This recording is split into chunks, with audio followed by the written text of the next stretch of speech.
Hello, love. Good evening, love. Happy birthday. And August 30 na ngayon dito. Ito, matutulog pa lang ako. Lagi na lang akong may hiccup lagi sa video mo. Yan, namiss kita kasi kaya lagi ako gumagawa ng video. Ayun, wala pa rin akong tatanggap na email mo. Siguro hindi ka pa nag-online. Well, ayos lang. Sana makareceive ka ng email ko rin. Gagawa ko bukas. And then, kasi ngayon lang din padala si chipmate ba? Natanggap na ngayon isang AB ng email niya. Ayun, yung nasinab lang ko. Ayun, ang love. Dami na pinagsasabihin tercero kanina. Tulog na siya at pinapansin. Ayoko nang mag-open doon kasi medyo iba yung iba yung nasasabi, iba yung parang niya ba, yung pananaw iba. Minsan parang ginagawa niyang ayun, basta ayun, hindi siya good advisor, diba, mag-serious ko katatawanan kasi alam mo naman ako, naghanap ako minsan ng mga advice. Dati nakakusap ko si Ronel sa ganun okay naman kausap yung tao. Wala na. Ngayon kausap ko naman madalas yun si Prentice ba. Maayos naman pag hindi mo naman kausap sa akin lagi sa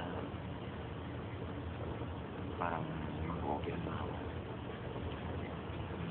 Sa relationship natin, halimbawa ko gano'n, sinasabihin ko lang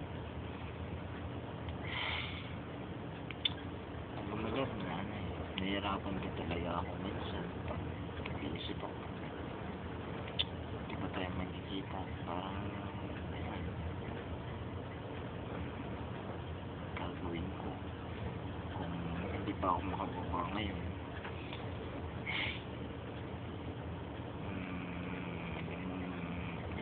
Tagal na rin ako talagang titiis. Happy naman ako at alis pinag-usapan natin through Skype. And ayun, matagal-tagal na rin tayo nag-uusap. Naisip ko pag magkita tayo sana ayun, ganun pa rin tayo kung ano tayo kasweet sa Skype, sana ganun tayo sa personal. And basta papakita ko lang sa'yo yung pagiging ako. Then basta papakita ko sa'yo na kung ano yung napaparamdam ko sa Skype, yun din yung makikita mo through personal tayo. Then galing masagayin tayo magkita. Then hindi lang puro plan natin, dapat may nasimulan tayo. Ayun, happy ako. Then kung nasasabi din kasi ni Casero daw na yung pagiging sweet daw nasa umpisa lang yan. Kung nasawa na kayo, unti-unti na daw nakawala. So yung ganun pananaw niya, ayokong tanggapin yan kasi ako people na gusto ko ba kahit may anak na kami, kung ano yung pagkakakilala namin sila, ganun pa rin kami. Kumbaga ayokong lahatin niya lahat na ganun yung kalalabasan na siya, kunwari daw dati pinupunasan daw siya pag nalalasing siya, tapos ayun katagalan din may nasawa daw siya, hindi na rin ginagawa sa kanya yun. Tapos minsan na nag-acting daw siya na lasing siya pero hindi naman daw siya lasing kasi gusto niya maramdaman ulit yung pagiging sweet daw ng asawa niya, yung pinupunasan siya. Sabi ko hindi naman reason yun kung lalasing ka tapos para mapakita na asawa mo pagiging sweet. Di ba ganun pag lasing yung isang taon, di ba parang nakakairita rin ba? Ayun, so hindi ko na lang ba pinalawa kasi masyadong parang siya sa papaliwanag niya pa. Parang in siya dun sa okay na okay siya sa ano. Kasi patango-tango lang ba siya, tawa-tawa lang din, ganyan. Ayun. Kaya, ayun, minsan, sana magtuloy-tuloy tayo sa mga pinis natin, hindi tayo magbabago sa isa't isa, kahit may asawa, kahit may anak na tayo, ganun. And, ano pa rin, pagiging sweet natin, ayoko alisin yun, kasi, di ba masaya, tsaka happy tayo. Pag nakita sa umaga, pag gising ko, yan, masaya ako, diba? Yung mga po, always, yan, always fun, happy, and sweet yan. Yan, nakakombinasyon ba ng magandang pamilya ba? Yung nasa isip ko yun. Pag yun ang sinabi ko sa kanya, tawanan ako yun. Sabi niya masyado naman seryoso tong si ayun. Eh, syempre ba? Masarap din na may makausap ka ng ganun yung pananaw yun. Ngayon ako, simple naman ako. Joker nga ako eh, pero nandun din yung pagkaseryoso ko talaga dito sa mga bagay-bagay na ganun. Simple naman. Kaya sa'yo. Pero minsan, imagine ko na kasama na kita na yan, holding hands tayo, na nakakabay ako sa'yo, naglalakad tayo sa mall, yun, see tayo sa isa. Yan, yung mga in-imagine ko na nakita na tayo. Ayun. Kaya mga matutulad na patuloyan. Tsaka ipipray natin. Unti-unti na nag-response na rin. Yun na, sana magkakilala tayo ng maayos. Sa isa yun, nakakilala tayo. Tapos yung magustuhan din natin sa isa. And yung mga ayaw natin hindi, nalalaman natin, alam natin. Ikaw, ayaw mo, ganun.